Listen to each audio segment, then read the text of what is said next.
Tabgha à Mkarem en passant par Jérusalem, nombreuses ont été les célébrations qui ont impliqué l'église de Terre Sainte à la fin du mois de mai.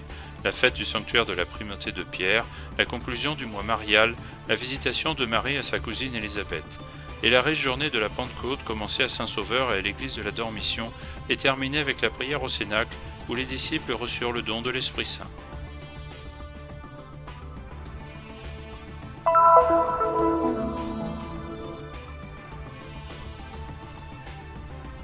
À Bethléem, pour contrer les conséquences économiques de la pandémie du coronavirus, est né le projet Working Women Against Virus COVID-19, un parcours de formation destiné aux femmes et un projet qui, à travers la production de masques, vise à contrer la croissance du chômage et à soutenir les familles du gouvernorat.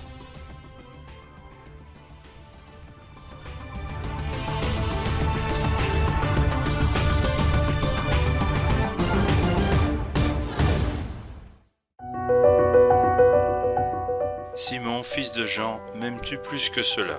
Voici la question que Jésus posa à Pierre à Tabgha sur les bords du lac de Galilée.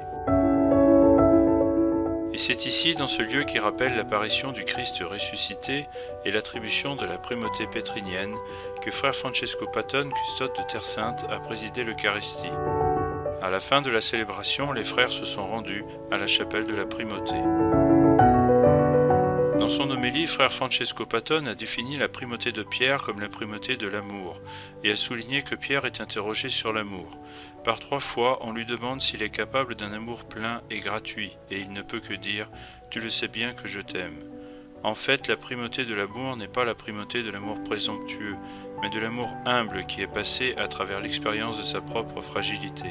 En fait, a continué le custode, l'amour dont nous sommes capables, nous les êtres humains, est un amour qui a besoin de mûrir.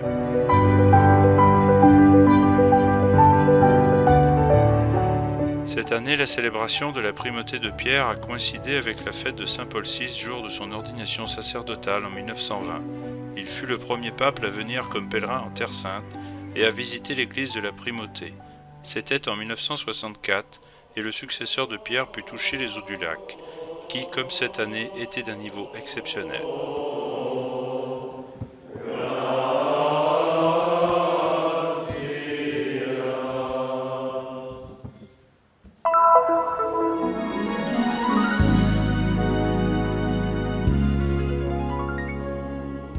En Terre Sainte, le mois de mai est également un mois de prière et de méditation intense. Pour la fin du mois marial, la paroisse latine de Jérusalem a récité le rosaire sur l'esplanade du couvent Saint-Sauveur à Jérusalem, suivi de la messe présidée par Monseigneur Pier Battista Pizzaballa, administrateur apostolique du patriarcat latin de Jérusalem, et concélébrée par frère Francesco Patton, custode de Terre Sainte, du curé de Jérusalem, frère Amjad Sabara, et d'un groupe de prêtres de la custodie de Terre Sainte et du patriarcat latin, en présence d'une foule de fidèles.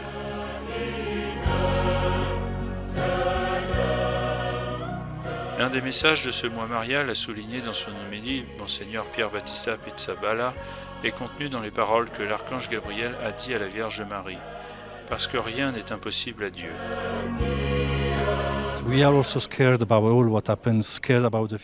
Nous avons peur de tout ce qui arrive, nous avons peur du futur. Nous avons de nombreuses préoccupations économiques, sociales, familiales, et aussi des préoccupations pour notre travail.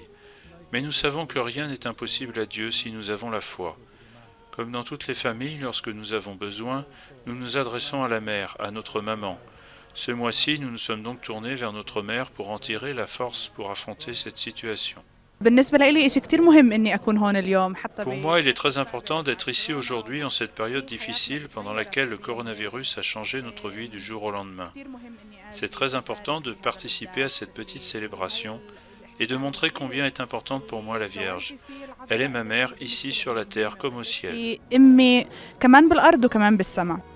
En raison des restrictions imposées face à la pandémie du coronavirus, la procession traditionnelle avec la statue de la Vierge a été annulée.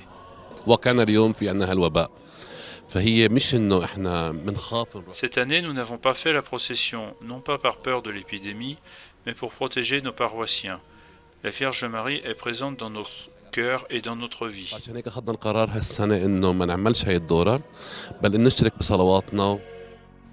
Ensuite, Monseigneur Pier Battista Pizzaballa a fait l'éloge de l'aide mutuelle qui s'est développée parmi les paroissiens pendant cette période difficile. Cela renforcera la communauté chrétienne, a-t-il souligné, parce que nous ne sommes pas les enfants de la peur, mais les enfants de l'esprit. Nous demandons à la Vierge Marie, fille de notre pays, de préserver le monde entier, parce qu'elle est la mère de tous, la mère de l'Église. Nous lui demandons de préserver notre pays qui affronte actuellement de grands défis.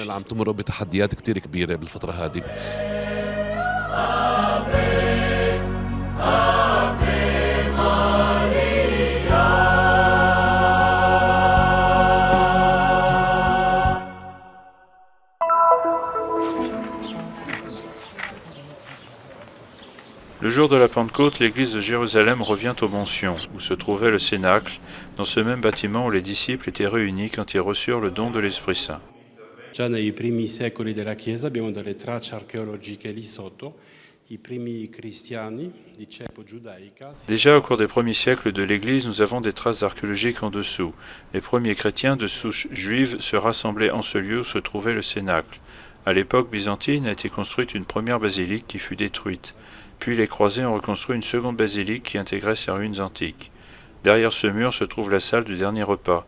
Cette petite construction était la pièce où les premiers franciscains se rassemblaient.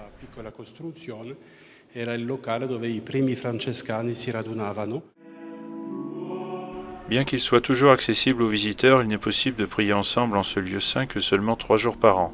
Le jeudi saint pour le lavement des pieds, au cours de la semaine de prière pour l'unité des chrétiens avec les autres confessions, et justement le dimanche de la Pentecôte pour les vêpres. Parmi les moments les plus significatifs de l'après-midi figure la récitation du Notre Père, chacun dans sa propre langue.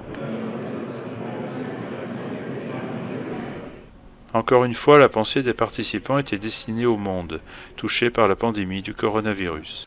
Bellissimo salmo che si canta a Pentecoste, che contiene un versetto in cui si chiede.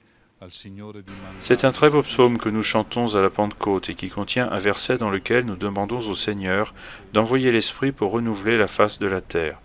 Et nous aussi, dans le credo, nous proclamons que le Seigneur est vivant, qu'il est celui qui donne continuellement la vie. Donc, invoquer l'action de l'Esprit dans un moment tel que cette pandémie signifie demander à l'Esprit qu'il agisse encore sur la création et qu'à travers son action rénovatrice, il fasse en sorte que la création soit de nouveau cosmos, soit quelque chose d'ordonné, de beau, de bon pour lui-même, pour toute la créature, pour l'homme même et pour la louange et la gloire de Dieu.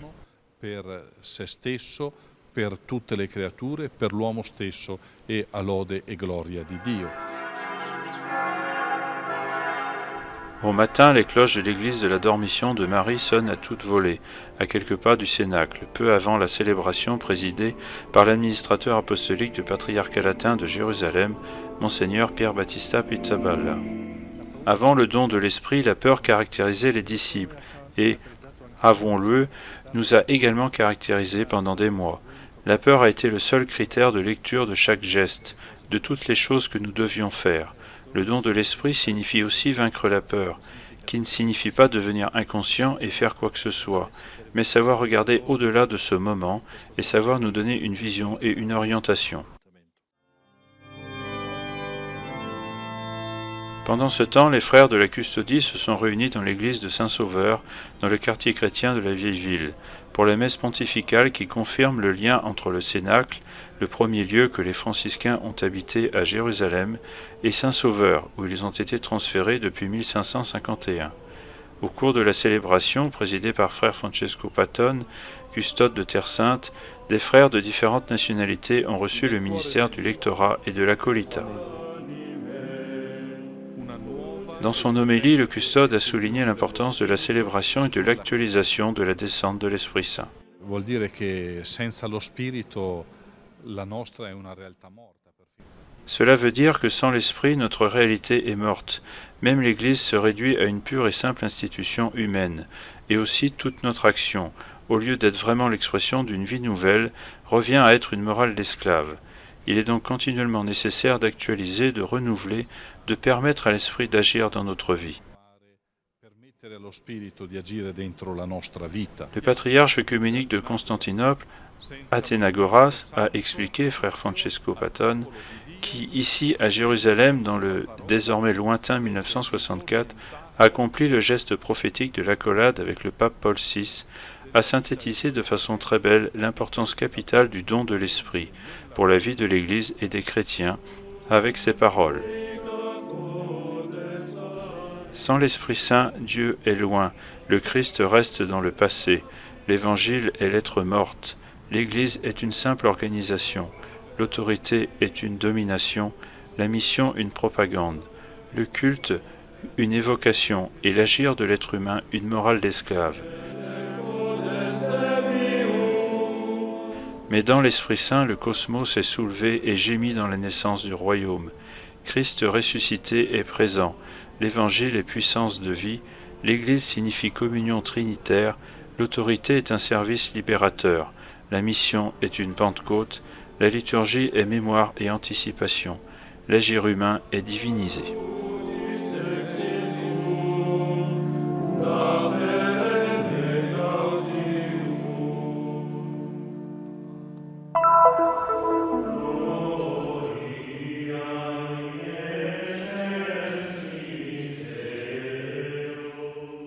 Les pieds de Marie sont les pieds de celui qui évangélise, de celui qui se met en chemin.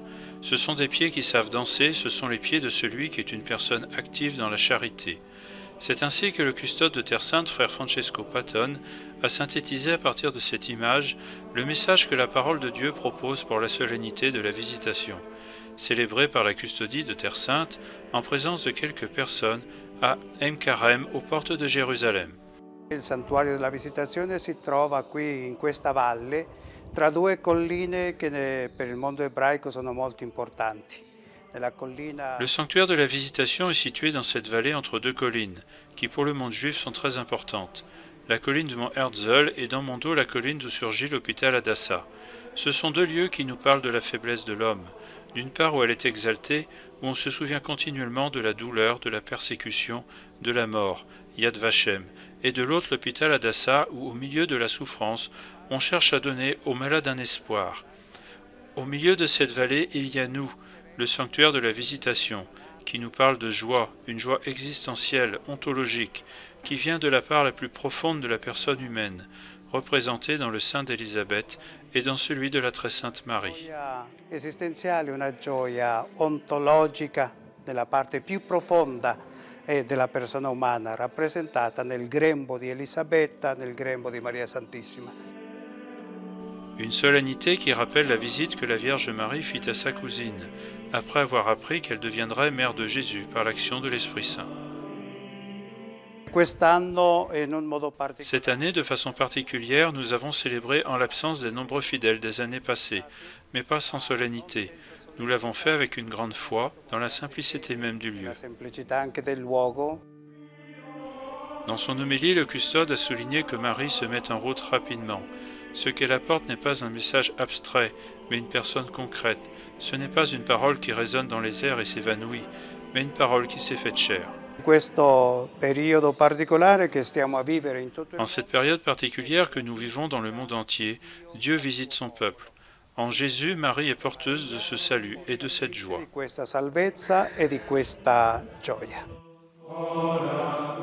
À la fin de la messe, une procession est allée de l'église supérieure à la crypte. Entre leurs murs a résonné l'évangile de la Visitation de Marie.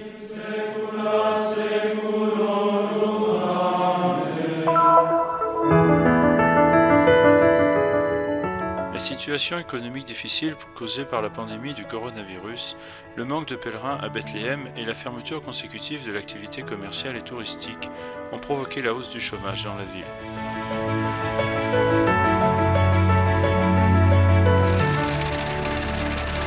À Bethléem, pour faire face à cette situation, est né le projet Working Women Against Virus COVID-19, créé par le FAI, Fondation Assistance Internationale, et développé par l'association Pro Terra Sancta. Il progetto ha il duplice obiettivo di Le insegnare projet poursuit le double objectif d'enseigner l'art de la couture à 6 femmes du gouvernorat de Bethléem, et en même temps de soutenir leurs familles pendant l'urgence et la crise économique que la pandémie a provoquée. l'emergenza e la crisi economica che ha causato la pandemia. كنت حابة الشغل هذا من زمان ففيش مجال إنه Il y a longtemps que j'aime ce genre de travail, mais personne ne me l'a jamais enseigné parce que ma mère vit en dehors de ce pays. Ce parcours de formation est très utile pour moi parce que grâce à ce que je réaliserai avec cette machine, je pourrai aider mon mari. ممكن أنا التطريز اللي أسويه على الماكينة. اتصلوا فينا عشان إنه في مشروع جديد. Ils m'ont contacté pour un entretien pour discuter de la possibilité de participer à ce projet. J'étais très contente, particulièrement vu la situation économique de la pandémie de coronavirus, en raison de laquelle de nombreuses personnes ici ne travaillent plus. C'est une belle expérience pour moi de pouvoir aider et contribuer aux revenus de nos familles. Les bénéfices de ce projet à Bethléem ne se limitent pas à la formation. En effet, les femmes qui ont participé au projet auront l'opportunité de travailler à temps partiel à la maison et de produire des masques qui seront distribués gratuitement à différentes institutions du gouvernorat. المشروع مش بس راح يفيد الستات هذول الستة راح يفيد. Le projet sera utile pour toute la communauté et pas seulement pour les femmes qui participent à la formation, vu que nous produirons en grande quantité des masques qui seront distribués gratuitement. Pouvoir donner ma contribution à ce projet avec mon bagage de connaissances et d'expérience est quelque chose qui me rend très heureux. Parce qu'en tant que designer de mode, j'essaie d'utiliser mes compétences dans un domaine qui peut aider les personnes pendant cette pandémie. فيها معلوماتي ومعرفتي بمجال ممكن نساعد فيه الناس. La production de masques à Bethléem limite non seulement la diffusion du virus, mais aussi du chômage.